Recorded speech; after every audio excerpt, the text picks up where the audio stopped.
So I changed my network name and passcode, and I had to do this in the printer also. As I learned, as you go to the home settings, you scroll until you find, I did setup and also Wi-Fi setup, and then you click OK. And then you continue to scroll till you find what you want. When I did the Wi-Fi recommended and I pushed OK, it actually went and it found my new network name. I pushed OK, but when I went to do my passcode, which it has the numbers up on top and the different icons, and it does tell you, but you're so overwhelmed trying to figure it all out. And basically, if you hit the house, it will scroll whether or not you want capital, lowercase, or numbers. And then click OK when you want to start that. The problem I was having, and I had to call Epson, and they picked up right away, they were amazing, is I would hit the home button, which went to lowercase.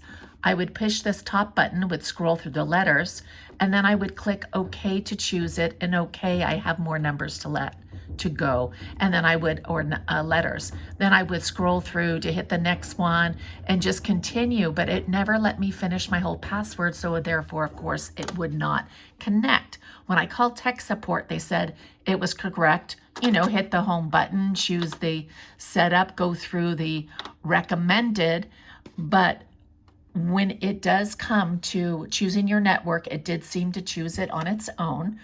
And then when I went the passcode, it wouldn't let me finish the passcode. I tried multiple ways, multiple times, unplugging my printer, doing the usual. But once I had the passcode to be inserted, it had the uppercase, lowercase, and numbers. You hit the house to scroll to which you want, uppercase, lowercase, or numbers.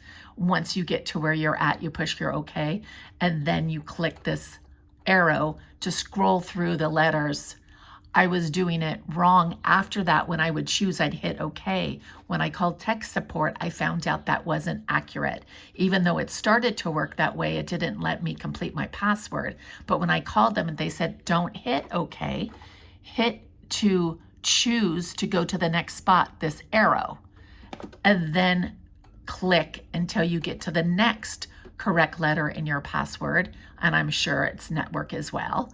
And then once you get to the correct letter or number or uppercase on the screen, click the arrow again to go to the next letter, because you're letting the machine know what is your passcode. Once you've completed it, then you push OK, and I am back online. I love this printer. It's wonderful. I've had it for years. I've recommended it to a half dozen people, and they love it, mostly because the amount of ink you never need. I've bought backup ink, and in 2 years I haven't had to use it. Many times, if you don't use a printer that often, many times, because we do go away for the summer, it's warm in here and it's not used for a few months, we have to continue doing a test page and clean the ink or the cartridges or whatever it's called. And sometimes we have to do it 15 times, but go through the process, because it has never once not started working. So little by little, it may take a half hour or 45 minutes, but you will not need to buy another printer. This is amazing.